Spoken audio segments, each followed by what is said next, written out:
محترم ذمہ داران، محترم بزرگوں، نوجوان دوستوں، قابل صد احترام خواتین، السلام علیکم ورحمۃ اللہ وبرکاتہ۔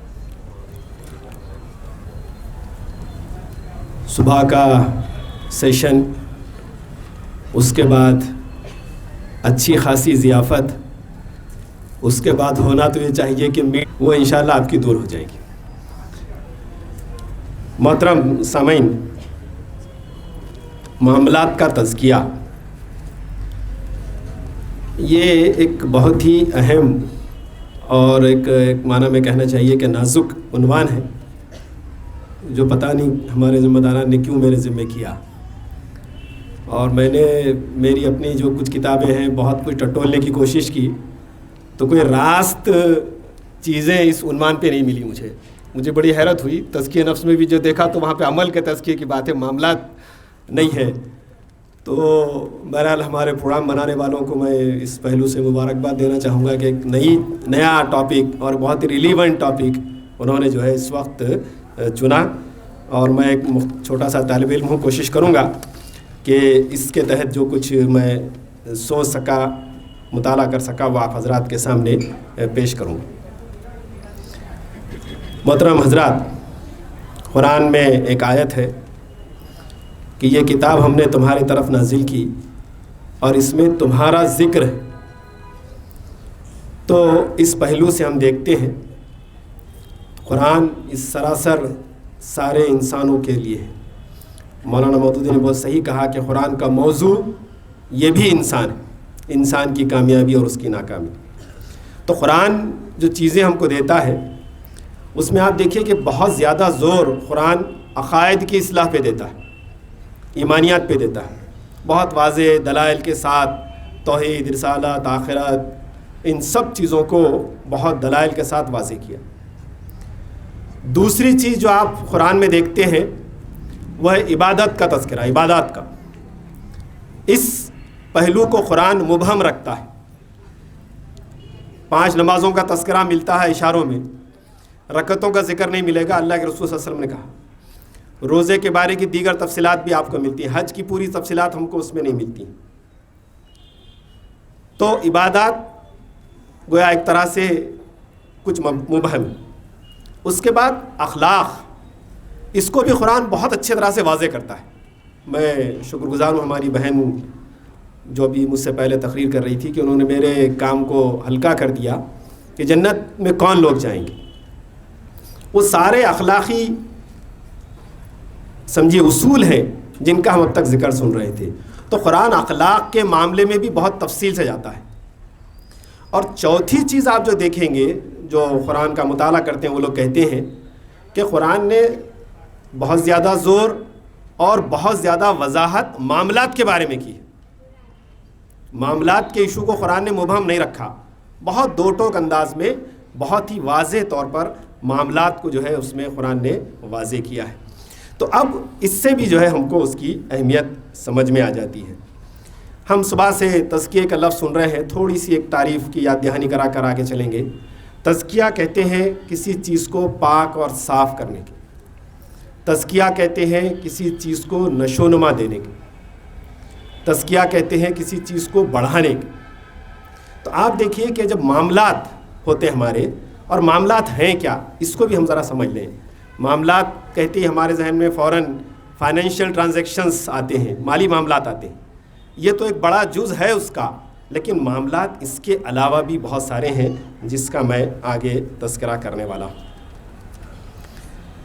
آپ دیکھیے ہم لوگ نماز پڑھتے ہیں، کیوں پڑھتے ہیں؟ کیوں پڑھتے ہیں نماز؟ روزہ کیوں؟ اللہ کا حکم ہے، روزہ، زکوٰۃ، حج، عبادات کے معاملے میں تو ہم قرآن کو رجوع کرتے ہیں، وہاں دیکھتے ہیں، سیرت میں دیکھتے ہیں کہ اللہ کے رسول صلی اللہ علیہ وسلم نے نماز کیسے پڑھی، روزے کیسے رکھے، حج کیسے کیے، اور زکوٰۃ کس طرح سے ادا کی۔ لیکن کیا ہم اپنے معاملات میں بھی قرآن کو اپنا ویسا ہی امام اور فیصلہ کن مانتے ہیں؟ یہ ایک سوال ہے۔ بہت معذرت کے ساتھ میں عرض کروں گا، ہمارے ہی اپنے بہن بھائی تحریک سے وابستہ لوگ یہاں بیٹھے ہیں، اس لیے کھل کر گفتگو کرنے میں کوئی ہیزیٹیشن نہیں ہے، اور ذمہ داران نے مجھے ہدایت بھی کی تھی کہ آپ کچھ اس طرح سے جو مسائل آ رہے ہیں اس کا بھی ذکر چھیڑیں۔ تو آپ دیکھیں کہ معاملات کے بارے میں ہم بہت کچے اور بودے واقعی ہیں۔ محترم عزیز محی الدین صاحب نے صبح میں آیت دین کا ذکر کیا، قرض لینے دینے پر لکھنے کا، تحریر کرنے کا، گواہ بنانے کا ذکر کیا۔ ہم میں سے ہر شخص یہ غور کرے، ظاہر ہے ہم میں سے کسی نہ کسی کو قرض دیا ہوگا، کسی سے قرض لیا ہوگا، تو کیا ہم نے کبھی اس کی تحریر کی، اس پر گواہ بنایا کسی کو؟ ہم کیوں نہیں سمجھتے اس بات کو کہ یہ بھی قرآن کا حکم ہے؟ قرآن میں نماز کا حکم ہے، زکوٰۃ کا ہے، حج کا ہے، قرآن میں قرض کے دستاویز تیار کرنے کا بھی حکم ہے، لیکن عام مسلمان تو چھوڑیے، تحریکی افراد میں بھی اس بات کا کوئی چلن ہم محسوس نہیں کرتے۔ تو گویا ایک طرح سے ہم یہ قرآن کی خلاف ورزی کے مرتکب ہوتے ہیں۔ دوسری بڑی ہچ یا رکاوٹ یہ ہے کہ بھئی آپس میں دوستانے میں اگر معاملہ ہے، رشتہ داروں میں اگر معاملہ ہے، اور وہاں اگر کوئی توجہ بھی دلا دے تو ہم اس کو یہ سمجھتے ہیں کہ صاحب یہ تو بڑی بری بات ہو رہی کہ دوستانے میں ایسا کیسا لکھا پڑی، اور دو بھائیوں میں، باپ بیٹے میں کیسا لکھا پڑی۔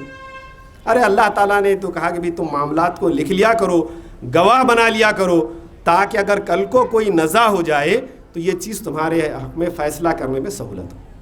آج کئی ایسے مسائل ہیں، آگے میں جانے والا ہوں کاروباری معاملات پر۔ بہت سارے لوگوں نے کاروبار کیے، کرتے ہیں، کیجئے، بہت سارے پارٹنرشپ فرمز ہوتے ہیں، لیکن کیا ہم اس کی کوئی تحریری دستاویز پہلے سے بنا لیتے ہیں؟ کیا ہم نے انویسٹرز کو یہ بتا دیا تھا کہ صاحب آپ کا کن کنڈیشنز پر ہم یہ انویسٹمنٹ لے رہے ہیں، اور کیا جو ہے اس میں منافع ہو سکتا ہے، گھاٹا ہو سکتا ہے، کیا ہو سکتا ہے؟ یہ معاملے سب زبانی چلتے ہیں، ایک دوسرے بقول بھروسے پہ چلتے ہیں، جماعتی ساکھ دیکھ کر یا کچھ اور دیکھ کر کے چلتے ہیں، اور جب معاملات ہاتھ سے نکل جاتے ہیں تو پھر ہم سب جو ہے پھر وہ سب کچھ ہوتا ہے جس کا ذکر عبدالخبیر صاحب اپنی تقریر میں فرما رہے تھے۔ تو یہ اس وجہ سے ہوتا ہے کہ ہم نے یہاں ان معاملات کو انجام دینے میں قرآنی ہدایات کو نظر انداز کیا۔ تو یہ اب بھی وقت ہے کہ ہم جو ہے اپنے معاملات کو، جس طرح سے عبادات کو، اخلاق کو ہم قرآن سے اخذ کرتے ہیں، اس میں قرآن کو فیصلہ کن مانتے ہیں، تو ویسا ہی ان معاملات میں بھی، اور بالخصوص مالی معاملات میں بھی ہم جو ہے قرآن کی ہدایت پر من و عن عمل کریں۔ کئی ایسی شکایتیں آتی، پھر اس میں صاحب آپ کا مقامی نظم پریشان، حلقہ پریشان، مرکز تک شکایتیں ہو رہی، اور پھر وہ سارے کام ہو رہے جو عام مسلمانوں سے بھی جو ہے متوقع نہیں ہے، وہ تحریکی افراد میں ہوتے ہیں۔ تحریک کا کام ہم اس سے رکاوٹ ڈال رہے ہیں، ہم اس طرح کی حرکت کر کے۔ صرف تحریکی افراد نہیں بلکہ غیر تحریکی افراد بھی جو ہے ایسے لوگوں کے ساتھ جو ہے کاروبار میں اس میں شریک ہو جاتے ہیں، معاملے جب بگڑتے ہیں تو پھر وہ تحریک کے لیے ایک رکاوٹ بن جاتے ہیں۔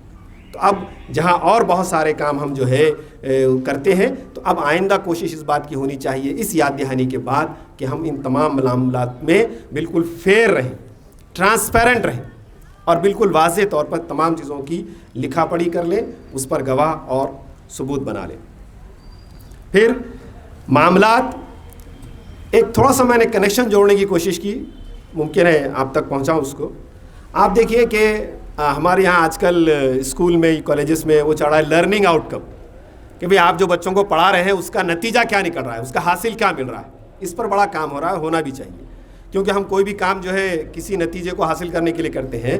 تو میں یہ سمجھ رہا ہوں کہ معاملات جو ہے یہ ایمان، عقائد، اخلاق اور عبادات، ان کا نچوڑ ہے، ان کا آؤٹ کم ہے، کہ اگر ہمارا عقیدہ صحیح ہے، ہماری عبادات صحیح ہو رہی ہیں، اور ہمارے جو ہے اخلاق درست ہیں، تو ہمارے معاملات بھی لازماً درست ہوں گے۔ لیکن اگر معاملات میں گڑبڑ ہو رہی ہے تو پھر اوپر کے تینوں کام جو ہیں، عقائد، عبادات اور اخلاق، ان تینوں میں کہیں گڑبڑ ہے، جس کی وجہ سے یہ کڑوا پھل آپ کو ملا۔ تو یہ بات ہم کو یاد رکھنی چاہیے، اور میں نے اس کی دلیل جو ہے قرآن کی اس آیت سے لی، جس میں کہا گیا کہ بے شک نماز بے حیائی اور برائیوں سے روکتی ہے۔ نماز عبادت ہے، اور بے حیائی اور برے کام یہ معاملات سے متعلق ہیں۔ تو گویا عبادت کا مقصد بھی یہ ہے کہ ہمارے معاملات درست ہو جائیں۔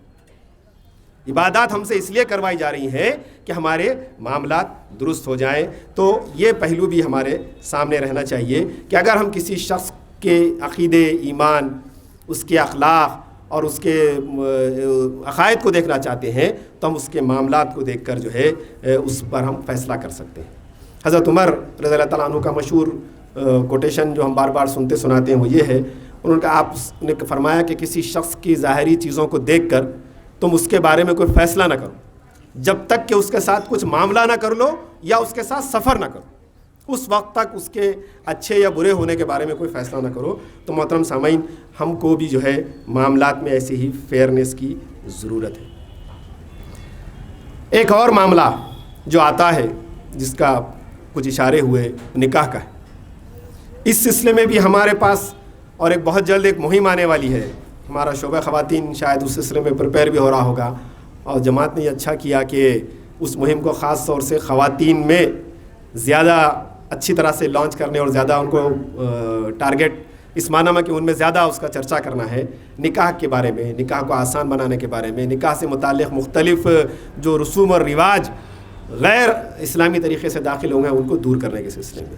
تو یہاں پر بھی آپ دیکھیے کہ ہم جو ہے اس ٹھیٹ اسلامی طرز عمل کا معاملہ ہم یہاں کرنے میں ناکام ہوتے ہیں۔ تو اس پہلو سے بھی ہم کو تحریک کو اور تحریک سے وابستہ افراد کو اپنا احتساب اور جائزہ لینے کی ضرورت ہے کہ ہم اس معاملے میں بھی جو ہے معاملات کو کس طرح سے انجام دیتے ہیں۔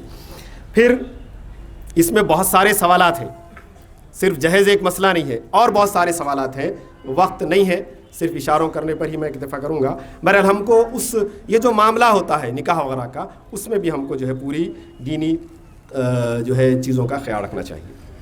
بہت سارے مرد حضرات یہاں پر موجود ہیں۔ سورہ نساء میں مسلسل 2-3 مرتبہ جو ہے یہ کہا گیا کہ بھئی اپنے بیویوں کے مہر خوش دلی کے ساتھ ادا کرو، کہیں کہا گیا کہ اپنے بیویوں کے مہر فرض جانتے ہوئے ادا کرو۔ معاملہ ہے یہ، جنہوں نے ادا نہیں کیا پہلی فرصت میں ادا کر دیں، اور جنہوں نے ادا کر دیا بہت اچھا کیا۔ ہم دوسرے کام تو کرتے ہیں، دوسرے چیزیں تو ہوتی ہیں ہمارے پاس، لیکن اصل جو فرض ہے جس کے بارے میں پوچھ ہونے والی ہے وہ نہیں ہوتی۔ دوسرے کپڑے ہوں گے، یہ ہوگا، کھانا ہوگا، بہت کچھ ہوگا، اور اصل جو قرآن جس کے بارے میں کہہ رہا ہے وہ غائب ہو جاتا۔ تو یہ بھی ایک معاملہ ہے، اس پر بھی جو ہے ہم کو توجہ دینے کی ضرورت ہے۔ پھر آپ دیکھیے قرض کے بارے میں نے آپ سے کہا کہ بہت سارے قرض کا لین دین کرتے ہیں۔ بڑی ایک حدیث میں تو بڑی سخت وعید آتی ہے۔ آپ صلی اللہ علیہ وسلم سے روایت کیا گیا کہ آپ نے فرمایا کہ جو آدمی 3 لوگوں کی دعا قبول نہیں ہوتی، اس میں سے ایک شخص وہ ہے جو کسی کو قرض دے اور اس کی تحریر نہ بنوائے اور اس پر کوئی گواہ نہ کرے، اور وہ قرض جب وصول نہ ہو اور ڈوب جائے تو اللہ سے دعا کرے کہ اللہ تعالیٰ میرا قرض جو ہے تو مجھے واپس دلا دے۔ کہا کہ ایسے شخص کی دعا قبول نہیں ہوتی ہے۔ تو یہ سمجھنا چاہیے کہ اسلام معاملات کے بارے میں کس طرح سے جو ہے ٹھیٹ اور بالکل 2 ٹوک معاملہ رکھتا ہے۔ آپ دیکھیے اردو زبان ہماری بڑی ریچ ہے۔ پاک نمازی انڈے چور، یہ کہاوت سنی آپ نے؟ کیوں کہاوت وجود میں آئی ہے؟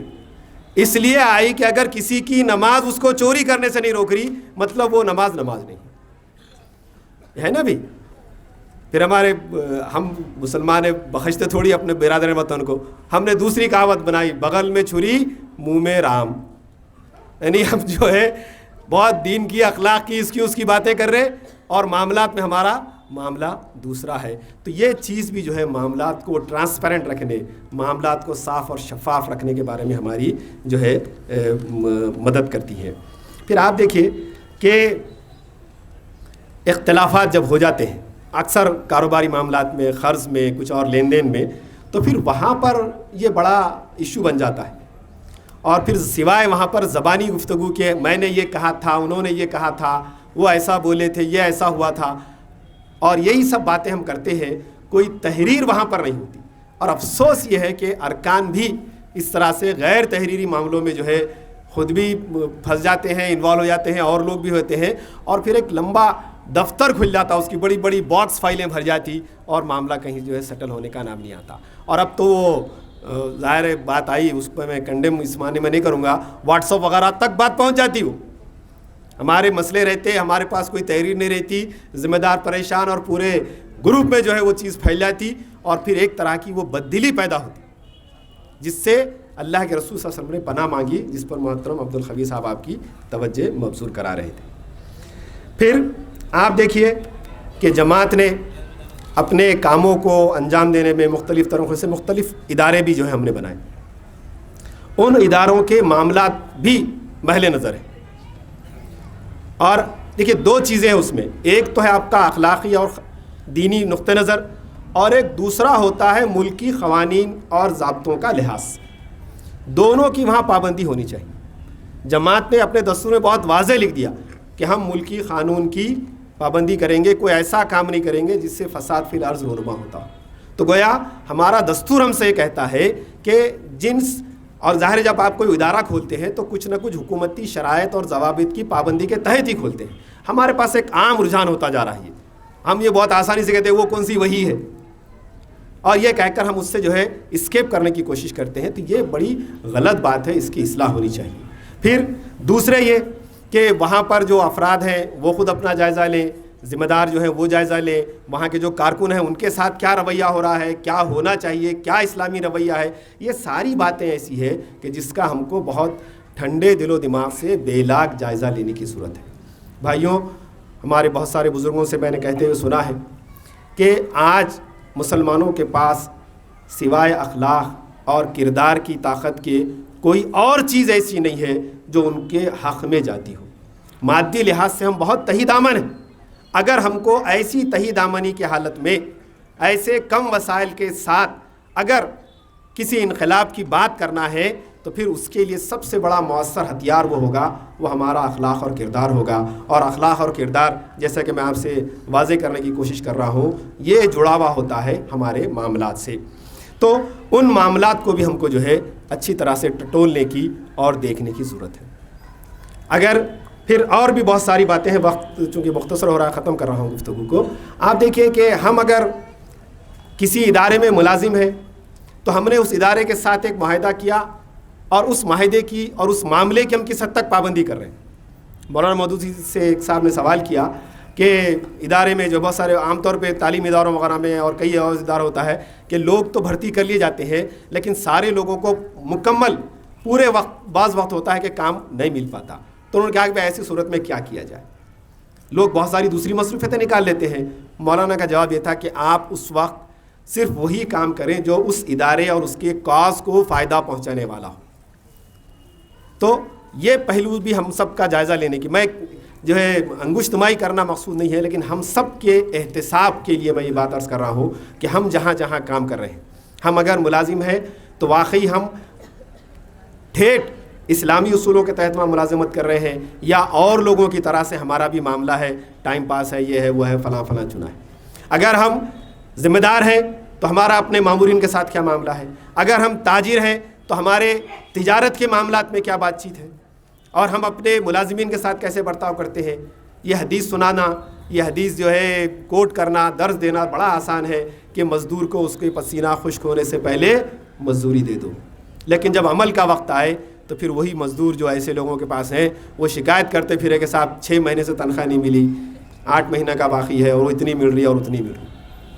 تو یہ ایسی باتیں ہیں محترم بزرگ اور دوستوں جس پر ہم کو جو ہے کام کرنے کی ضرورت ہے. میں چاہ رہا تھا کہ اپنی گفتگو کو مدلل کرنے کے لیے کچھ تاریخ اسلام سے واقعات بھی آپ کے سامنے رکھوں، لیکن وقت اس کی اجازت نہیں دیتا.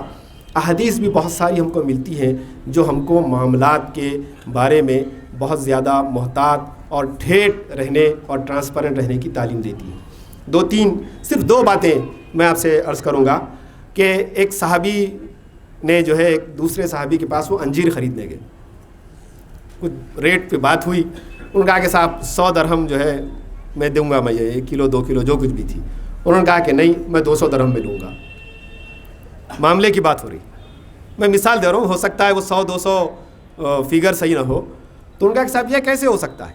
انہوں نے کہا کہ نہیں، میں نے تو اتنے خریدے اور میں اپنے منافع کے ساتھ 100 درہم میں آپ کو دے سکتا ہوں.